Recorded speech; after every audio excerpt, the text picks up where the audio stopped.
Rolling dice are so boring. I just keep rolling them and I don't know why. And I wish there was something better I could do with dice. Something that made me feel like I was shooting for the stars.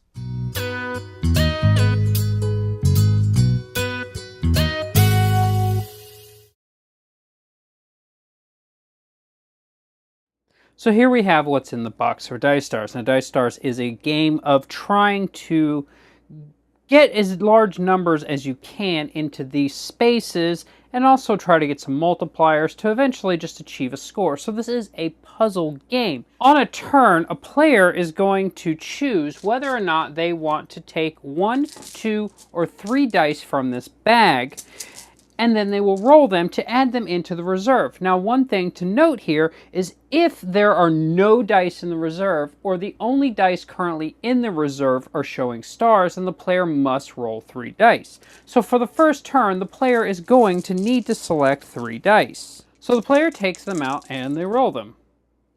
Okay, so what we have here is we have a purple 3, a yellow 3, and a yellow 6. All player must select whether or not they wish to take all dice of a value or all dice of a color. So in this case, if the player chose to take the purple, then they would just take the purple die, and we'll fill that out on the sheet. And I'll explain how the sheet works in a second. Or they could choose to take the yellow, in which case they would take these 2. Or they could take 3s, and if they take 3s, they would take these 2 dice. So let's say for a moment that the player decided to take the 2 yellow dice. In doing so, they would need to come to their score sheet, and they will fill it out based on the number of dice they took. So you will always come over that many spaces. So if I were to take these 2 dice, the 2 yellow dice, then first I've taken 2. So I want to go down 2 spaces. So I would first put an X in this space. And then I would put the sum of the 2 dice that I took, in this case, a 9. Now going back for 1 second, if I had chosen to take the 2 3s, I would have come to the row with the 3s, first doing an X because I've taken 2 dice, so then the second one I would put a value of 6. And the same thing with the purple, I would just go in the first space underneath purple and place a 3. Once a player has chosen which dice they're going to take and has recorded those values, those dice will get set aside to the discard and new dice will be drawn. So play would pass to the next player and they would choose. So in this case, let's say I chose to roll 2 dice. So let's talk about the star value. The star value is a single value that you can choose, and in this case, I'm going to say that those 2 dice have stars. I can choose to take stars, so I could take these 2 dice, and I would record that on my player sheet over here. Now, what I want to do is try to get X's in here. So if I were to take it and record it, say, here, then that means whatever value that I end up along this line, I will get to double. But you do have to be careful. There is a bit of a push your luck mechanism here. In that, any of these at the end of the game that I just have 1 X in, or not 2 X's, or just not filled all the way, I will become times 0. So in the case, if I had a value here of, say, the 9, if that at the end of the game, and I had an X here, but I didn't fill in these 2 spaces, well, that's going to give me a 0 for this entire row. Now, putting dice back into the bag. Dice from the discard are added back to the dice if ever on a player's turn they take the last dice from the bag, then the next player will return the dice from the discard to the bag. Or if the previous player took the stars from this area, they also would then, the next player, put in the dice back into the bag. In doing so, they are also allowed, if they wish, to take any dice from the reserve and also put them in the bag. But if they do so, they must take all of the dice. Keeping in mind that this now means that they will need to roll 3 dice on the next turn. Now there is one thing to show on here in terms of this player board. There are some green areas here. Now these are special areas that only can be filled in using the values, not the colors. And they are bonus area. You are trying to just fill in this white area here. And in fact, once a player has filled in this white area, the final round is triggered. Now there's one other thing that can trigger the final round, and that is right here. This is called the penalty box. And if at any point a player cannot legally pick up any dice to place into here to play a number, then they take a die of their choice and they put the value here. And that will come out of their final score. I'm going to just continue this just to show you how this plays out. I'm going to start with a new sheet and just roll a few rounds to show you. So the first time I'm going to roll, and actually let me zoom this in just a little for you guys. It'll make it a little easier. Okay, so I'm going to first roll 3 dice. Now what I'm going to do is I am going to choose to take the 6s. And I'm going to take it as 6s, not as a color.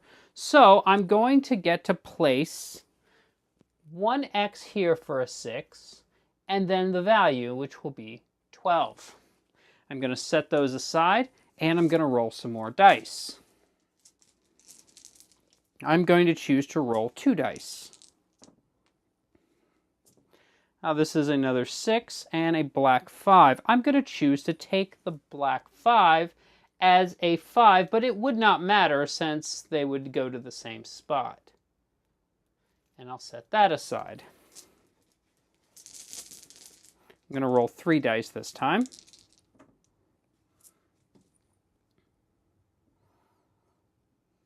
And I am going to choose to take the orange 6 in my 6th row. And I'm going to roll 3 dice. I'm going to choose to take these as purple, which would mean 1, 2, 3. So I'm going to go into the 3rd space with a value of 12 with the X's previous. I'm going to roll 3 dice, which will end the bag, so I'll show how that works.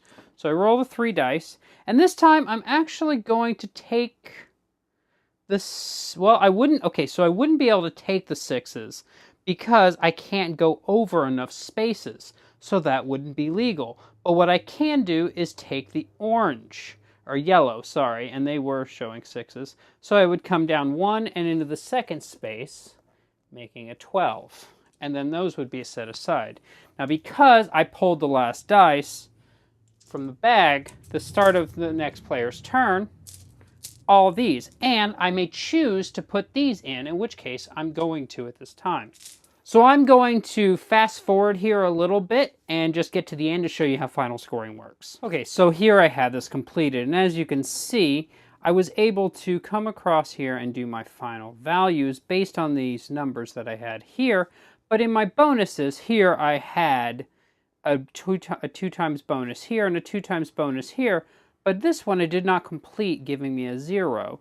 And I had taken a penalty to end the game right here. Now one thing to note on this scoreboard is there is this little space here, and this is for the solo game. So that's a look at Dice Stars. Now I will start by saying, why wasn't this an app?